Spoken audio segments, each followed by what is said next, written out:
Hello, everyone, and super excited to be here with all of you. We got another exciting panel for you today, and we're going to be talking about structuring engineering teams while we scale. So often while we think about scaling, we think about the external aspect, and so that's how we hire and bring people in, but there's a huge internal aspect to it as well about how can we create structure within engineering teams to support us at scale. So I'm Steve Hoeg, Vice President of Engineering at Maxon, and I'm here with Wade and Sudhir, who will be talking to us about some of their experiences scaling teams. Please feel free to use the QA tab throughout the chat if you've got any questions for our speakers, and we'll be in the post-session lounge after the talk if you want to follow up with any of this conversation. As I've been thinking through this topic over the last few weeks, one of the analogies that keeps coming back to me is looking to nature for how it scales. If you look at some of the great beasts of the jungle, like elephants, there's physical laws which apply very much to animals as they scale that I think you can apply to organizations as well. If you take an elephant and try to double its size, it would actually crush under its own weights because its properties, like its bones, just cannot support something larger than that. The way that it's scaled is tied to how large it is and tying its structures together. Organizations are a lot of like this too. And so we're going to explore with this panel today how we go about looking at high performance engineering teams at scale in ways that can support large organizations. So Sudhir, can you start by introducing yourself and talking us through some of the teams that you have scaled in the past? Absolutely, Steve. It's a wonderful analogy that you painted there, and great to be part of Plato again. I've been a member of Plato for more than 4 to 5 years now, thanks to Kwong and team. Fantastic opportunity to speak to people around the world. So first of all, thank you for that, and hope you all are enjoying this summit. About scaling organization, a little introduction to myself. I'm Sudhir Tonse, Director of Engineering for Data Platform at DoorDash. As you mentioned, it's about scaling organization. And really what that means is how do you grow a team? How do you grow an organization? So towards that, I think a lot of different stories come to mind. We're definitely going to go there, but let's give opportunity to Wade to introduce yourself too, and we'll jump right into it. Thanks, Sudhir. Thanks, Steve. Yeah, great analogy. It's actually my first time being here at this summit. Glad to be here. So I'm Wade Choules, Vice President of Engineering, and I'm over our Trust Solutions group at DigiCert. DigiCert is a certificate authority, and I've been there a number of years. I think I've gone on over 8 years now, and I've had a variety of roles within engineering. Currently, I'm over product development for a unified suite of certificate management services called DigiCert One. And my experience, a lot of my experience in scaling teams comes from working on this latest project. It started as a single Scrum team, and now we have dozens of teams around the world, and we've even engaged with engineering service partners like Hoeg to help scale our teams. And I look forward to the conversation and the panel discussion about this. Great. So maybe to start talking about what actually makes up a team, let's define the terms we're using here. So Sudhir, can you talk about some of the criteria around which you organize your high-performing team, especially when you've got a large number of them? Absolutely. So as we just talked about scaling teams, it's about what stage of the organization you're in. I was just watching a Twitter feed and something came by there. It turns out that Google is a large engineering organization, 40,000 plus engineers. And I heard that the attrition rate at Google is about 10%. I'm not sure if it's true, but that's what I see on the Twitter. So which means every single year, Google is hiring 4,000 plus engineers, which, just to give you a scale, is more than the number of engineers at Uber or Netflix or DoorDash, where I currently work at, right? So the kind of structure and process that requires scaling such an organization, such as Google or Facebook, is very, very different from starting a startup. Maybe if you're a typical Silicon Valley garage startup, or if you're a Series A, B, C companies, structuring and scaling an organization is very, very different. My own experience, Steve, is the latest one that I got is to start with DoorDash about a couple of years ago. I was at Uber and prior to that at Netflix. The reason why the DoorDash opportunity excited me was it was a blank slate. It was like, hey, 0 people. We don't have a data platform organization. Come build it for us. I was like, fantastic, my kind of gig, right? So I did that. So currently it's started off with 0 2 years ago, pretty much. And now we're about 8 teams leading into 2022. Team size is roughly 8 or 12. So really that's about the scaling story. And about how should we scale and structure this team? I always go with the sports analogy. You went with the animal analogy. I'm going to go with the sports analogy. To me, a team is really about what game are you playing? Seriously, that is the question, because you are supposed to win the game and the series. So you got to know what game you're playing. If it's basketball, well, it's 5 people. If it's baseball, it's 9 people. So really different positions, etc. So really start with the analogy of what problem are you trying to solve? And once you have that, pretty much everything follows. A couple of things I will note is just for a basic thing, you need to have your mission, your vision, your charter, whatever you call it. And yes, they are different. A mission is different from a vision. So those are the basics you start off with, but happy to dive into the details as you go along. Sounds great. So Wade, as we're starting to spin up multiple of these teams, how do you go about creating clarity around ownership for each of these teams? Yeah, I think in addition to, Sudhir was talking about, I think you have to really, pay attention to the architecture and the structure of your code. I'm a big believer in Conway's law, and in that the design of your application, the design of your product will reflect your organizational structure. And I've seen that firsthand, where we started. We were kind of in a startup phase with this DigiCert 1 project, and when we had one Scrum team, we had one service. So you definitely should consider your architectural goals and your service structure and your service design pattern when organizing the team. And as we're evolving our application, we were paying attention to. As it started out with one service, we knew we needed to, at some point, have shared service, have a shared platform. So things naturally started popping out from that, like account management, user management, identity management, and there was other things that are core to a certificate management platform like CA services.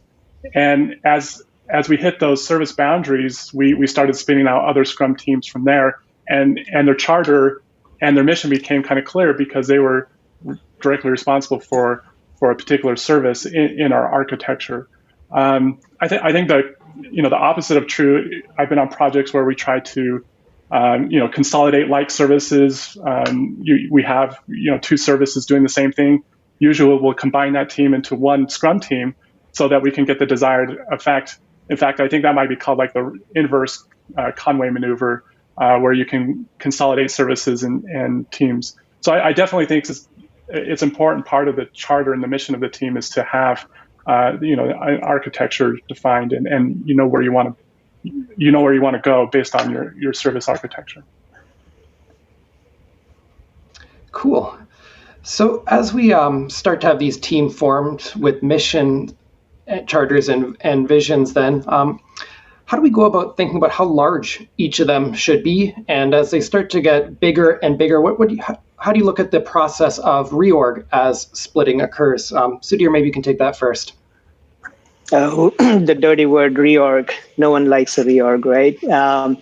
So again, going with the sports analogy, as we just discussed, what is the size of the team that is correct for the game? As we just talked about, basketball would be 9 players, baseball would be 5, a cricket team would be 11, and so on and so forth.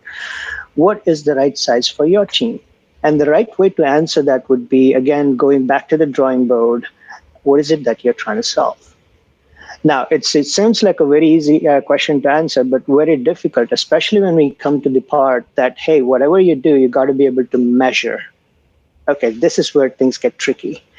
Any teams can come up with a number of metrics that they could move one way or the other. But if you were to force you to pick just one, that's when things get harder. Going back to an example of Netflix, if I were to offer you all that Netflix as a whole company only relies on one metric, just the one metric to bring all the teams around, what would that be?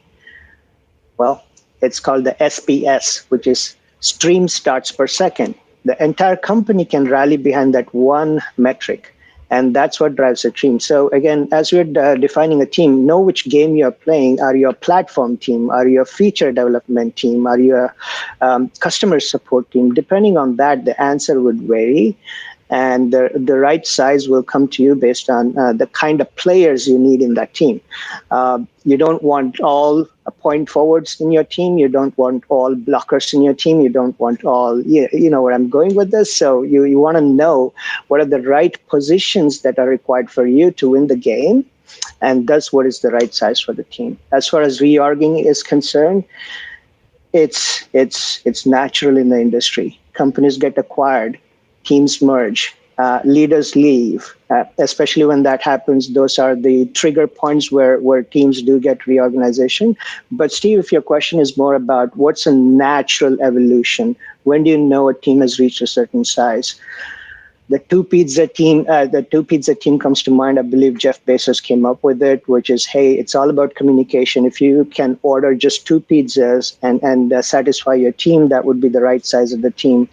There's the number called the Dunbar number. I don't know which one to believe in, to be honest. But to me, it's all about communication. The communication within a team starts to crumble down and starts getting harder and harder as the number of people increase. And that's where I would say, okay, this is the right point to sort of split the team and go from there.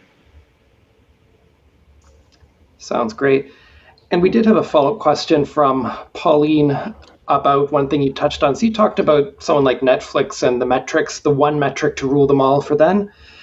Do either of you have any thoughts on what would be good metrics for developer productivity? So for more of a platform team or something like that? I absolutely do. But Wade, do you want to take a crack at it first? I mean, I was thinking through some of the metrics that we think about on our Scrum teams. You know, we do the typical, you know, velocity and, you know, measuring story points and I think those are really good indicators of how productive the team is being and how well it's functioning. I think that's really a key one we look at, because I think it can kind of tell you about points that Sudhir was hitting on, which is, you know, how well is the team communicating, how well is the different parts of the team functioning together, and how well they're completing their tasks. So that's one I look at. How about you, Sudhir? Yeah, Wade. Those are some really good conventional metrics that you brought there. I'll share with you what I absolutely hate, just to be contrarian here. Measuring the number of pull requests or whatever you end up calling your checking process, I'm a fan of it. It can be gamed. Back in my previous company, it was called promotion-driven development. The developers are known to do that. It's just like you come up with any metric, developers will figure out how to game that system, right? If you say, hey, you're a senior engineer, it's all about design and architecture, guess what? They're going to create more and more microservices just because that's the way to play the game. So I would say there are any number of metrics that are essentially pitfalls. I wouldn't go for them. I would avoid them. As far as Pauline, your question about the ultimate metric, I wish there was one single metric. It's more about velocity, as Wade referred to. And the question is, how do you measure that velocity? That becomes very interesting. The way I would define it as most developers, most engineers hate friction. They especially hate friction when they have to wait on some other team to get things done, when there are dependencies down the chain. So the one thing, if I were to measure, would be how do you reduce friction, and have you reduced friction? Can you have the rest of the folks get out of the way for you to do the job that you've been tasked to do with the pressure and deadline that you have? So yeah, if you were to measure that thing, reducing of friction and thus increasing velocity, that's what I would go for.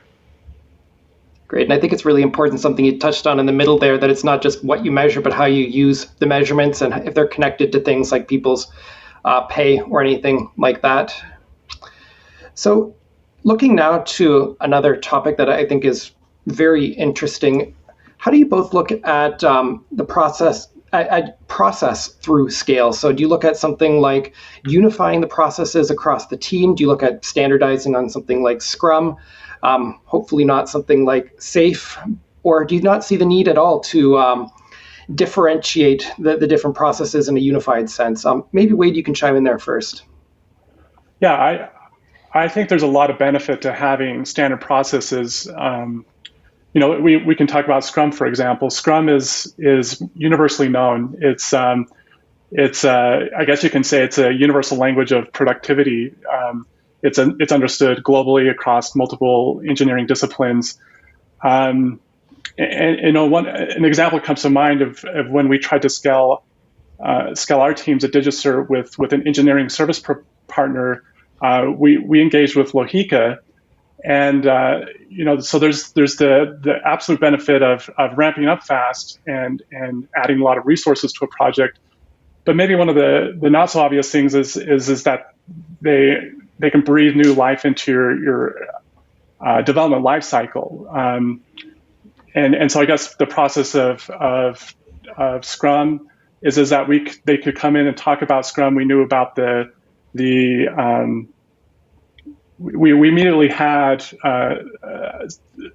trust about how work could get done within the project. So we come in, we say, okay, break the stories down, have our standard Scrum meetings around daily stand-ups, backlog grooming, backlog planning, and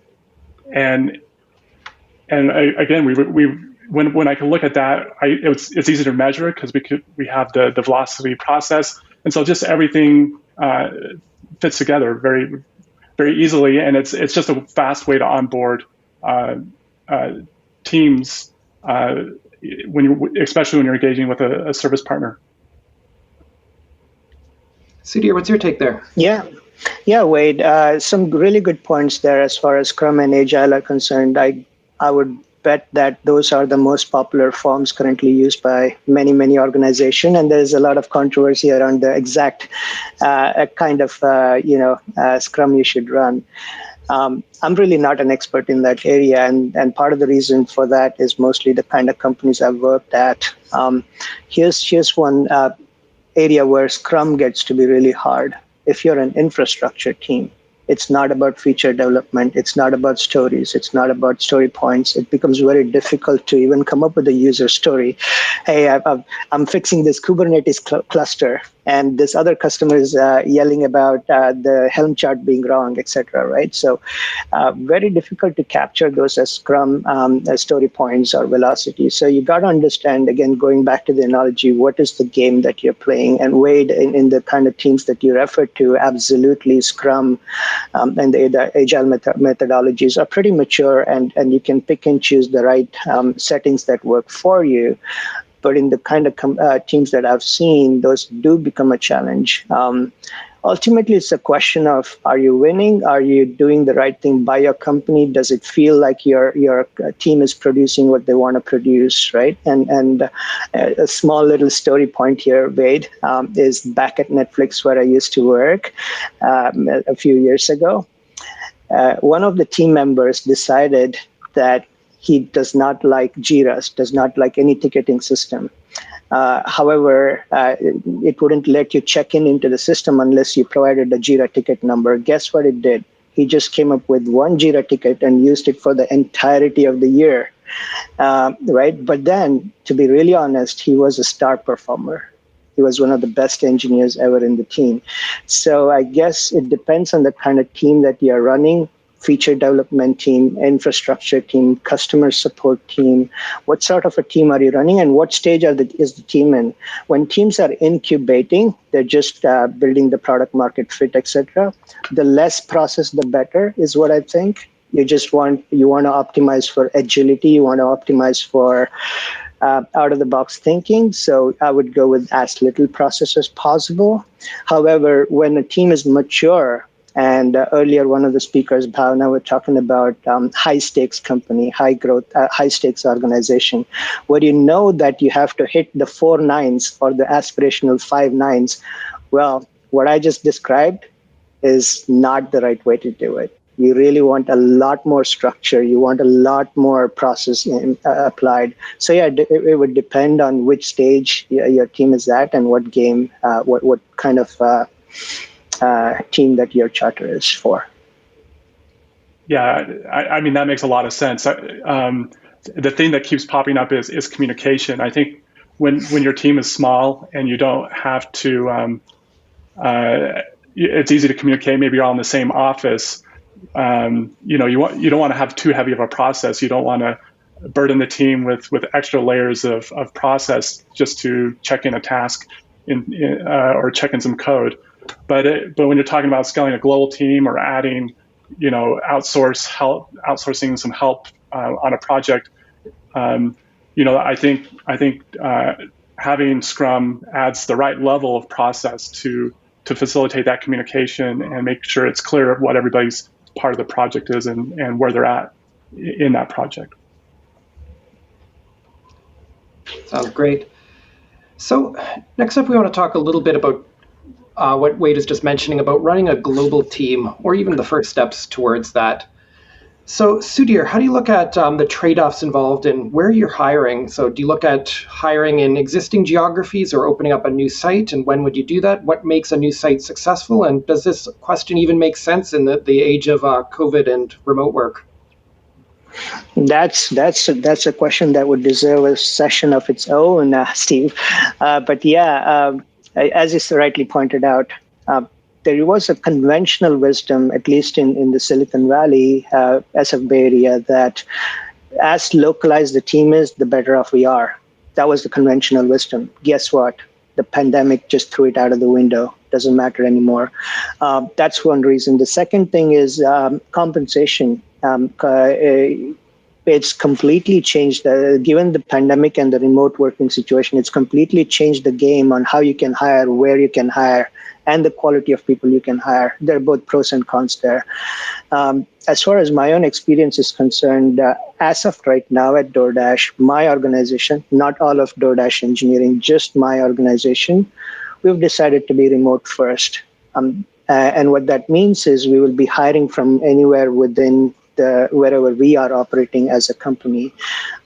However, you as an engineer can visit the work location anytime you want to, anytime you feel like. So flexibility is the name of the game, I believe, is where we are mostly evolving. But to be clear, I don't think it's a panacea.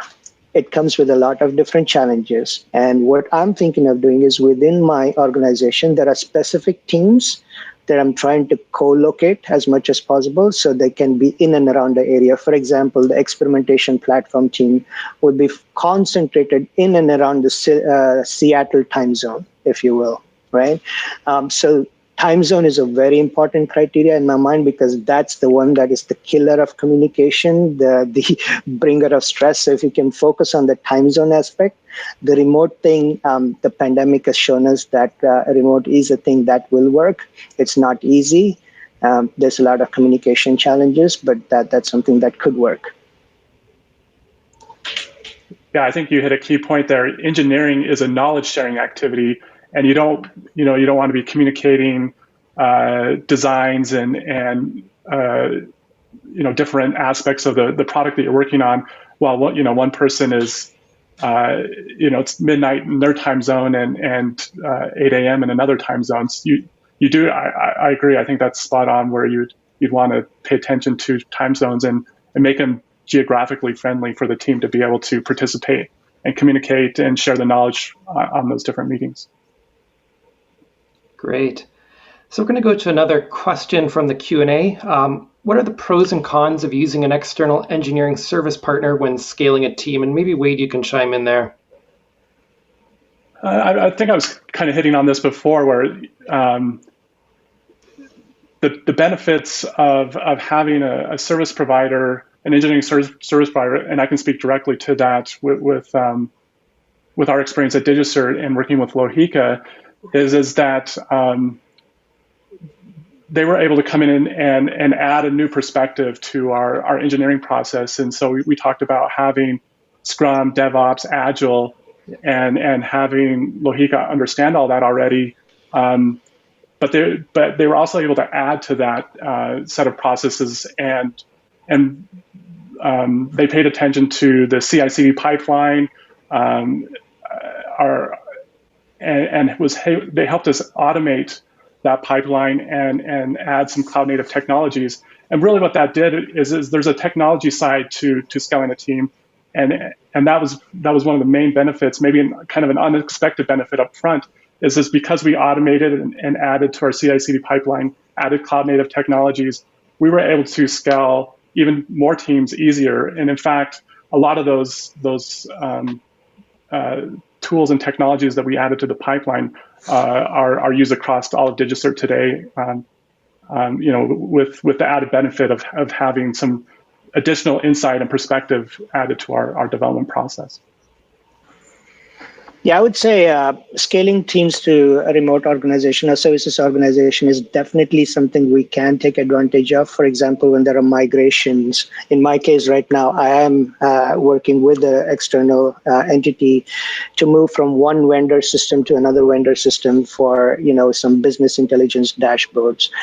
Also, it's a fantastic idea to use when there are no skill sets that are available within your team, and it's going to take a lot of effort and time to acquire that skill set. There are organizations with that skill set that you can readily tap into. Yeah, there are definitely good cases to be made for external services team. Cool. So we've got a pair of questions now that overlap from Eric and John. Any advice on keeping the company's cultures and values alive as you scale an organization? Yeah, I'll be happy to take that one. Someone more brilliant than me once said, every person that you add to your team changes the culture of the team. And that is very, very true. And if one person can change the culture of a team, imagine an entire organization, imagine an entire company. It's just going to be hard. Many founders try to do their best to hold on to their dear culture, which they believe got them success there to where they are. But it's so difficult. Talking about one of my previous company, Netflix, you might have all seen the popular or unpopular slide deck going around called Netflix culture. And they've tried their very, very best to maintain the culture. How successful is it? Don't know. But to answer the question of how do we maintain that balance, culture is not something that should be set in stone. It should evolve. It should evolve with the times. The question is, do you evolve it in a controllable manner, or do you evolve it with no plans whatsoever? And therein lies the question. And the way to look at culture is it's not a set of points that you put on a deck or a wiki page or something and say, those are our cultural values. It's about who you reward and what are you willing to accept and what are you willing to call out on a regular basis. So that would define the culture of your organization and if you're successful in maintaining that. All right, so next up, a question from Chani. How do you balance maintaining execution speed with integrating new employees and evolving org culture when going through a hypergrowth phase? Wade, do you maybe want to start there? That's a great question. So the question's around how do you onboard employees, and I think one of the things is you pay attention to the technology, the processes that you have in place. So if you have a pipeline, a deployment pipeline that's set up to where it's easy to check out the tools, maybe you're using Docker and Kubernetes as a deployment environment and tool set to package and deploy your code. If you remove the obstacles and boundaries to have somebody join the team, download the development environment, and start checking in code and deploying that code to production, that's a real easy way to hyperscale a team. It's you got to really pay attention to the tools and processes that you're deploying. I think maybe the other half that we could also think about this question, and Sudhir, maybe you could touch on that, is as you're onboarding people, it obviously has a large impact on the existing team, mentoring them and bringing them on. How do you prevent them from taking up too much of their time and making that balance? It's an iterative process. I believe each one of you might be doing similar to what I would do, which is an onboarding document. Have you all joined a company where the onboarding document is about this long? How long does it take for you to check in your first code? How long does it take for you to deploy your first code in production? How many different wikis and documents and Google Docs and what else have you to read before you begin to feel that you're getting productive in one way or the other? All that depends on how mature your organization is or how mature your team is.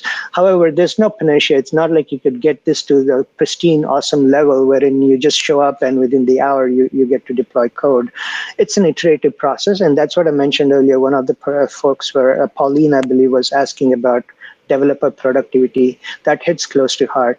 It's about the friction or the lack thereof, and how do you reduce it iteratively over a period of time. And it's a pay forward scheme that I follow, which is every engineer that comes in has to incrementally 1% get it better for the next person showing up. And if you were to do that over a period of time, it's going to get way better than where it currently is. All right. Well, thank you both. We are at time now. I want to thank everyone for attending and our panelists, Sudhir and Wade, for the excellent discussion today. So feel free to join us in the lounge after for any follow-up conversation. Thank you.